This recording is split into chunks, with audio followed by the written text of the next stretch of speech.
Hi, this is Dr. Prashant from Reform Medical, and in this video, I'm going to take you on a journey of facial aging using my beautiful friend Justine, who also is a clinic coordinator at Reform Medical.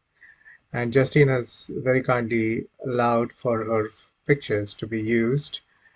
So here she's at 18 years of age, and what a beautiful face that is. Young, full face, nicely placed brows, a nice fat pad under the brows, open eyes, a smooth sweep from the lower eyelid to the cheek, full lips, the vertical height, and a smooth sweep of the jawline from the lower cheek to the chin. She also is fuller in the middle third as compared to the lower third, giving her a nice taper of the jaw, which is one of the desired proportions um, in feminine beauty. So in this picture, she is 41 years of age, and uh, she has aged quite well, I would say, given uh, that it could have been the descent of the brows and the fat loss could have been a lot worse. So she's quite maintained in terms of proportions, but no one can defy aging. And as a consequence, the skin has suffered. What you can't see in this picture is that she has got melasma, pigmentation. You can just about see it over here. And the reason why you can't see the pigmentation very well is because this is a picture taken after she's had an Obagi blue peel, where most of the pigmentation has been removed. And she is using, at this point of time, the Obagi Nudum program to keep the pigmentation under control. But it's not just the skin that suffers. The fabric of the skin suffers, and she starts manifesting horizontal lines on the forehead. The fat pad under the eyebrows has reduced if you compare it with when she was younger. Uh, she has had a descent of the uh, tail of the eyebrow on both sides. So instead of being lower in the middle and then going up like gull wings, they are in a flat position.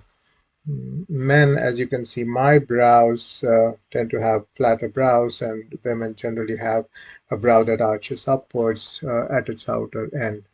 Uh, she has a loss of volume around the temples, around the tails of the brow, around the cheekbones. You can compare it with when she was younger.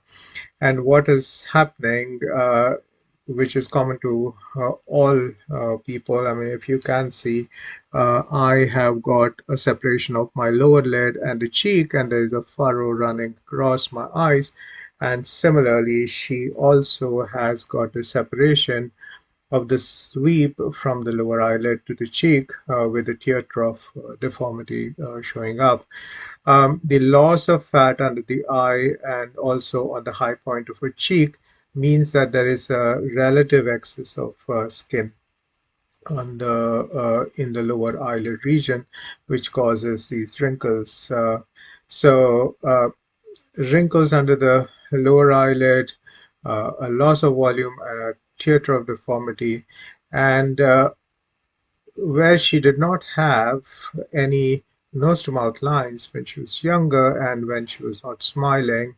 Now the descent of the cheek fat pad has caused her to get these nose to mouth lines, or nasolabial folds as we call them.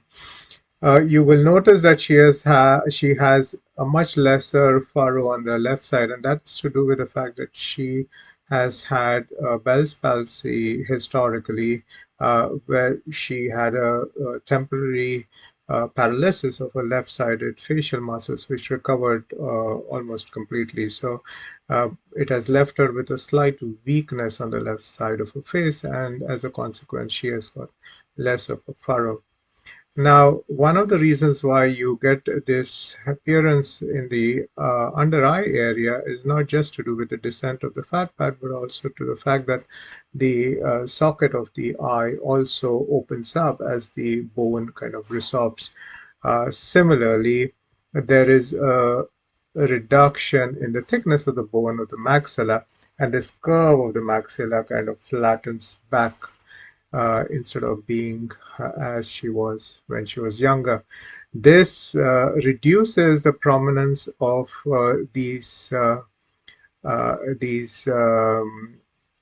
we call them the filtered columns, these kind of pillars that you can see going from the bottom of the nose to the high point of the lip. And also you can see how beautiful her cupid's bow is of the upper lip. So she has got flattening of the filtral columns, these pillars, and she's also got a flattening of her cupid's bow. You will also notice that she's got a reduction in her vertical lip length on both the upper and lower lips, and as a consequence, her lips appear to be wider instead of how she was when she was younger.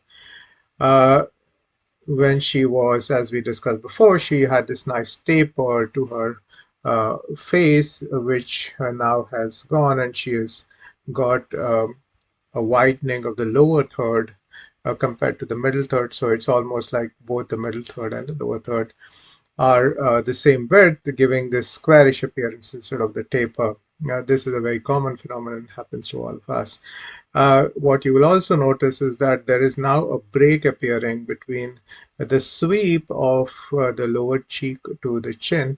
This we call the prejowl sulcus, and in some patients it also correlates with the marionette lines, or lines that run from the corner of the mouth to this uh, the prejowl sulcus, or this divot in between um, the jawline and the chin. So a short video to demonstrate. So here we try to match all the points on a face as best as we can, comparing both the 18-year-old photograph and the 41-year-old photograph. And you can see this whole deflation of the face, and also from a taper she goes to more of a square as she ages. You can see all of the things we discussed before. And just to highlight, here is her upper third. So you can see that whereas the tails of the brows used to be higher, like definitely not as coming as low as you can see in this area. She also has a little bit of laxity of the upper eyelid with age, and this might need to be corrected as well. So she needs to have restoration of volume. See how full her temples are, and how full the area around the eyes is, and how she's got hollowed out in all of these areas. Coming to the middle third, once again reiterating this change in the under eye in terms of volume loss, the change in the bone structure behind the cheek and around the eyes, and finally to the lower third, where you can see this prejowl sulcus opening up, the nose to mouth lines, the loss of vertical lip height. So this is what we can achieve, and hopefully we will be able to achieve once again the taper that she used to have at age 18, that we will be able to achieve the increase in lip height, um, which she has lost, making the pillars on the upper lip more prominent, filling the under eye area, creating cheek high points, re-inflating the depleted fat pads under the brow to give them a nicer sweep, upward sweep that attractive faces have. So, having seen this video, we go to a still photograph of her at 50 years of age. So, over here she is 41, and over here she is 50. And what you will see is that we have started restoring the taper, we have started restoring the volume around uh, the high points of the cheek, the sweep from the lower eyelid to the cheek is a smoother sweep compared to when she was actually younger. So this is a 10-year difference between the two photographs.